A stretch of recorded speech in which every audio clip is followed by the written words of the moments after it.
let's talk about mixed signals. And no, not that, oh, I thought you meant this, but you really meant that kind of mixed signal business. No, I'm talking about mixed signals in real world electronic design. So, you want the analog and the digital aspects of your project to work nicely together, huh? All right, well, that's going to be kind of complicated, involve a slew of different parts, and may include a mistake or two.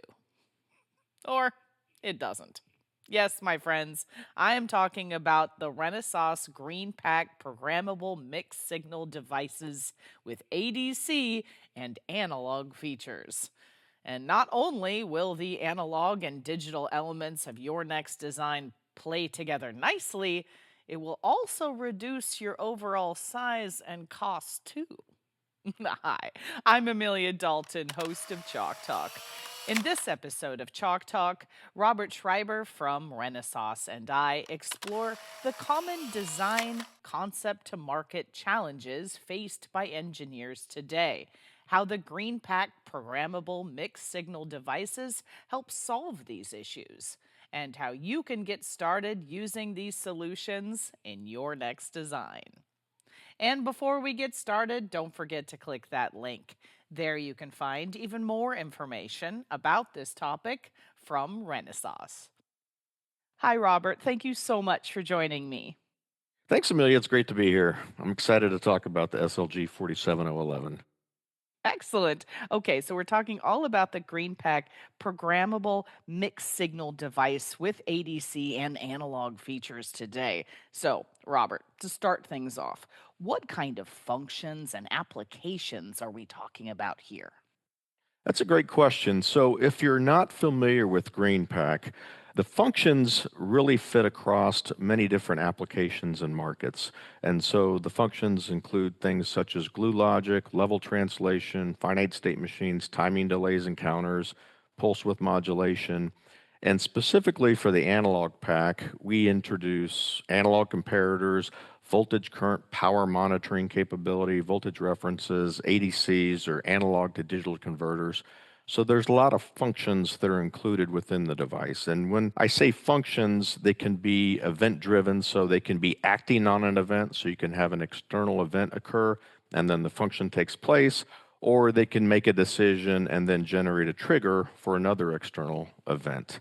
And then those feed into applications such as supervisory circuits, system reset, LED control, motor and fan control, power sequencing. Those are popular applications used with GreenPAK. And then with the analog pack, we add in the capability to do sensing, signal conditioning, temperature control, things like that. So we're expanding the product offering with the analog pack in addition to the GreenPAK. And then these fit into all different markets and applications. So everything from consumer electronics to industrial to automotive. So really, these functions translate to many, many different applications. So, Robert, what kind of categories are offered within these GreenPAK families? So when you look at the GreenPAK families, and so this is a screenshot from the Renaissance website. So this has all the listings for the overview of the GreenPAK families. And then if you highlight the categories, there's different categories of products that we have. And so some of those are related to the functions that I talked about earlier. Some of them are related to the end markets that they go into. For example, if you look at the category slide on the upper left, there's an HV pack. So that's a high voltage pack. So that's a function of one of the GreenPAKs that we have. And then we also have power GreenPAKs and different types of functions that we offer. And then if you look at the upper right-hand side of the categories, it says automotive. And so that's more driven toward the automotive. So those are devices that are specifically designed to go into automotive applications. And so the extended temperature one in the center at the bottom, those are primarily designed to go into industrial applications. And so I'll be talking about the analog pack, which is in the upper center category. All right, so talk to me a bit more about this analog pack subfamily. So, like I mentioned before, the GreenPAK has mixed signal capability in terms of configurable logic in the system. And so, what we're doing with the analog pack is we're adding analog capability. So analog switches, ADC, analog to digital converter, op amps or operational amplifiers, DACs or DACs, which are digital to analog converters, comparators, and then digital programmable rheostats. So we have the capability of the standard configurable mixed signal logic, plus we're layering in the analog capability to extend the functions and capability of the family. Fantastic. All right. So, Robert, let's step back a bit and talk to me about the design challenges we're looking to help solve here.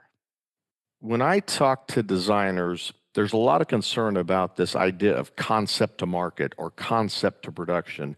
So designers face these challenges of getting this idea to market as soon as possible. And so you have to go through a design phase, you have to go through a validation, verification phase, make sure the design works, and then you can get a product out to the market.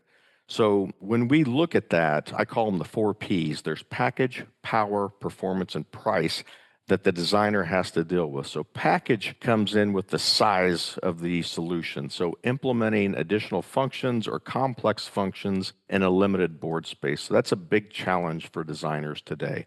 And power, obviously, you want to conserve as much power as possible, as much energy in the system as possible. So you want to optimize component and system power. And then the performance. So your customers usually have unique or evolving requirements. And so you're always trying to meet those with the design. And then finally, price. So containing the development cost, system cost, and manufacturing, not just the component cost. You have to address all of those things when you have these design challenges trying to get a concept to market. And so overcoming those challenges can be daunting. And so that can lead to slower time to market. All right. So, Robert, how does GreenPAK specifically help solve these issues?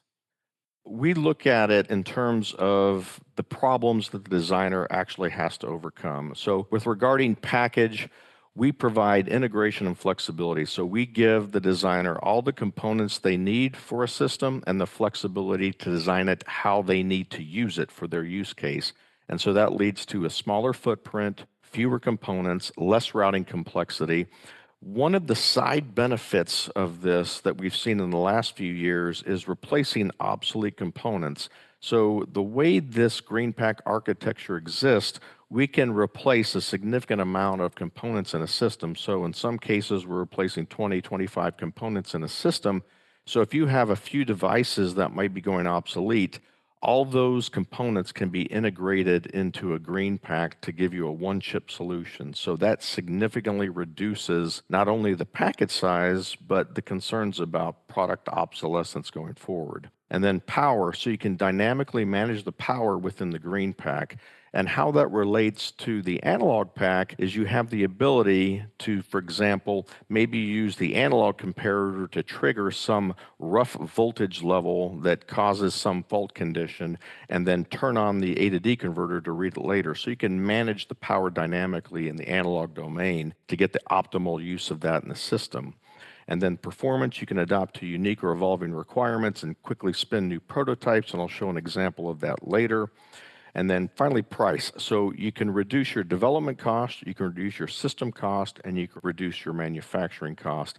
So if you don't have to worry about programming the device and manufacturing because you can order the pre-programmed device directly from us, that reduces your manufacturing cost.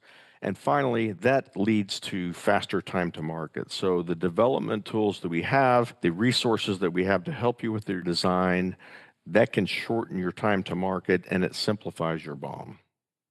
That makes sense. So, Robert, can we take a look under the hood of this solution? Yes. So if you look at this next slide, this is the system block diagram for the SLG 47011. So this is a pretty complicated block diagram, but the blocks on the right and left hand side of the block diagram are general purpose IO and power. So those are just standard blocks. And then on the right-hand side, you have the combinational functional macro cells and the multifunction macro cells.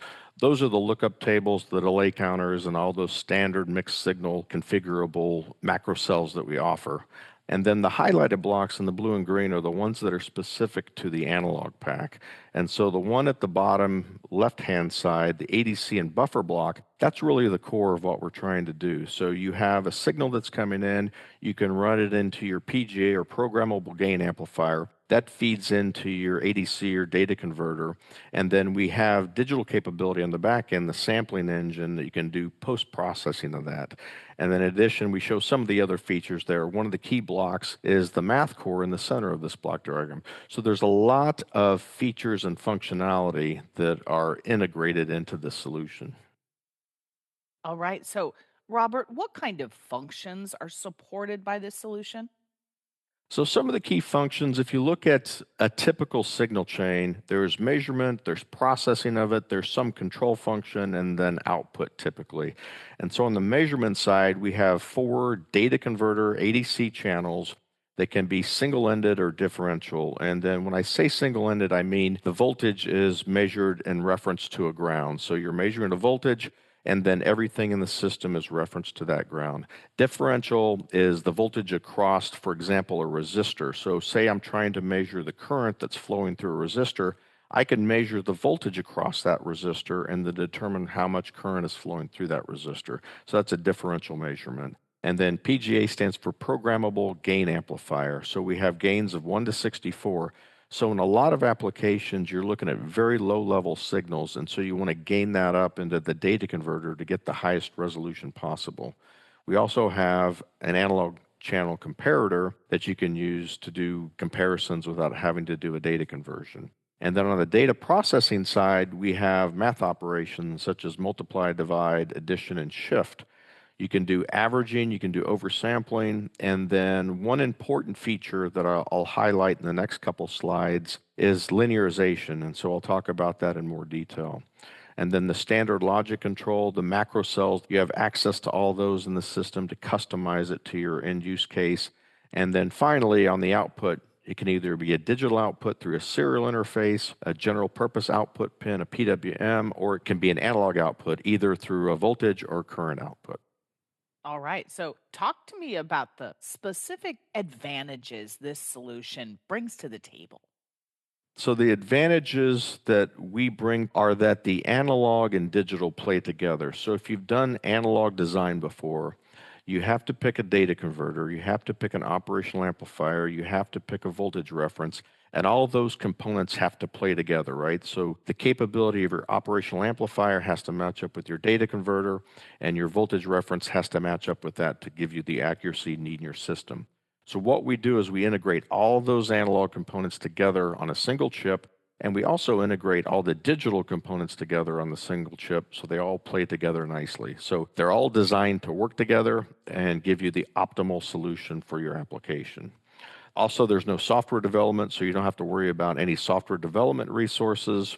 There's no synchronous system limitation. Like I mentioned before, everything's event driven, so you're either acting on an event or generating a trigger for an event. And you can optimize power versus analog performance. So in the analog domain, power and performance go hand in hand. So the more power you have, typically the more analog performance you have. So you can optimize the power consumption and the analog circuitry for your application to get exactly the performance you need while conserving power. The ultimate benefit is smaller size and lower cost. But one of the things I mentioned earlier was the linearization capability. So I want to talk about that a little bit more because that's a very, very powerful feature of this device. So you can replace complex AFEs or analog front ends or analog functions with this linearization capability. So this slide shows a linearization example, and it's kind of an oversimplified slide. So if you look at the blue line on the left-hand side where it says input nonlinear data, the blue line is a linear output, and the green line is actually what's coming from the sensor. So it's a nonlinear output. So it doesn't follow that slope of that line, it deviates from it. And then you digitize that and you get the center block, which shows kind of a stair-step green. That's the digitized value from the ADC converter. And you can see it's still non-linearized. And then finally on the right, you can use the math engine that we have to linearize that output. So you can do corrections on every data converter code that comes out and correct it to a linear output. Why is that important? So if you see this temperature versus ADC plot that I display on the slide, you can see it's very high linear for very small code outputs. So very small analog signal outputs, very small code outputs. You can see the temperature goes from 500 degrees C down to 100 degrees C, but the ADC code isn't moving that much. So you've got a very wide temperature span with a very small analog output from that sensor. And then for the rest of the range, you can see the analog output changes quite a bit over a very small temperature range. So you have more resolution at lower temperature than you do at higher temperature. So what we can do is we could linearize that whole output so it gives you uniform resolution across that temperature measurement. So, Robert, walk me through the design steps involved with GreenPAK. Okay, this is where it becomes important for the designer, right? Because, yeah, you've got this product that can do all this stuff. How do I make it work for me? And so the steps are pretty simple, right? So, step one is placing the unprogrammed device into a socket. Step two is doing your design through the GreenPAK GUI. Step three is clicking on program to program it. And then step four is you've got your IC that's all ready to use. The beauty of this is once you go through your design, we create a custom data sheet for that and we test the product to that data sheet specification. So you have your own custom data sheet and you have an orderable part number specific towards your application. Fantastic. Okay. So, Robert, talk to me about the configuration aspect of this solution. Renesas has a solution that can help me here, right? Yes, we do. So we have what's called the Go configuration software. The QR code that's in the upper right-hand corner of the screen has the download link to this software. So you can download this. You can use it for any GreenPAK device that exists. This shows the example for the SLG 47011, and the key blocks that are shown on the right are specific to that device. And so you can actually use this to do your own design. And so I'll step you through a real quick design example using the Go Configure software. So we're going to start the Go Configure software. And then when the screen comes up, we can select Develop. We can look at different data sheets or users guides. We're going to select Develop. So you have the software tool, we have the GreenPAK and the Forge FPGA tools. The part family, we're going to select AnalogPAK with the part family, and then the SLG 47011.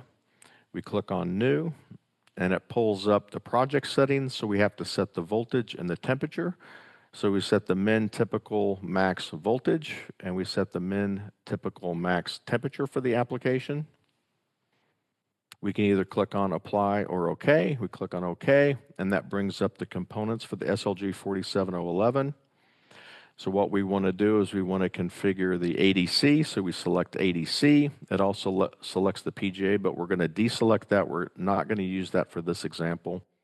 And then we want to have a delay for driving the ADC convert. And so we're going to select the multifunction component for that. We're going to select POR, and then we're going to select a data buffer for the output of the ADC. And so I'll move all these blocks to the center of the screen so they're easier to see. So once we have all these components selected, the next thing to do is configure them. And so we want to set up the pin, the external pin that goes to the A to D converter. We'll select our voltage source and ground that voltage source. And then we'll start configuring the components. So we'll configure the voltage source, we'll select sine wave, and then change the amplitude to 0.5 volt. Click on Apply.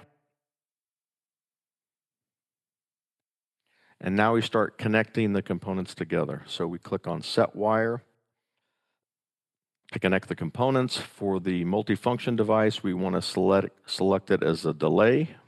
And so whenever you change a multifunction mode, it resets everything. So we want to set it to delay like we had done before. We set the counter up. We set it for rising edge. And then we select the clock source for the delay counter and click on Apply. And then we select POR. We connect that to our data converter. We connect the POR to our delay counter. And so when the system goes through a power on reset, it releases those devices for use. and then we connect our voltage source to the A to D converter. And now we're ready to debug. So we select debug, we select software simulation, click on OK. We want to add a probe point to the output of the data converter, so we select that. We already have a probe point on the input of the data converter, and then we start simulation. So the simulation takes about 10 seconds to run. And so once it's complete, it shows you the results of the simulation.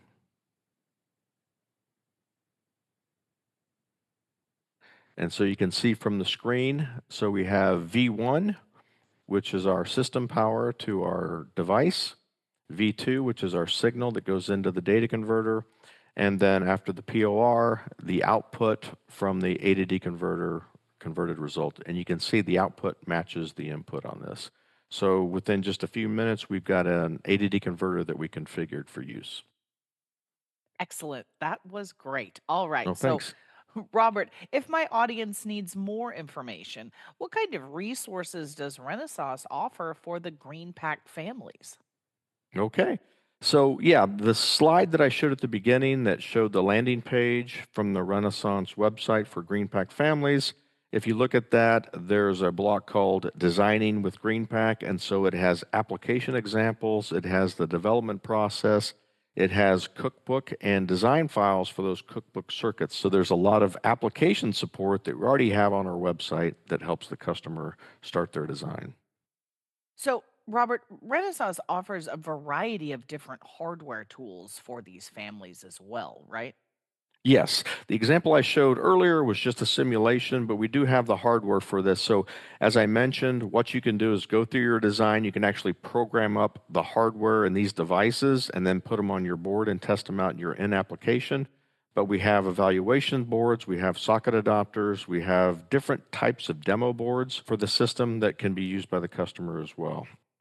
And then if you go to the Mauser website, you can order directly from Mauser the GreenPAK family kits.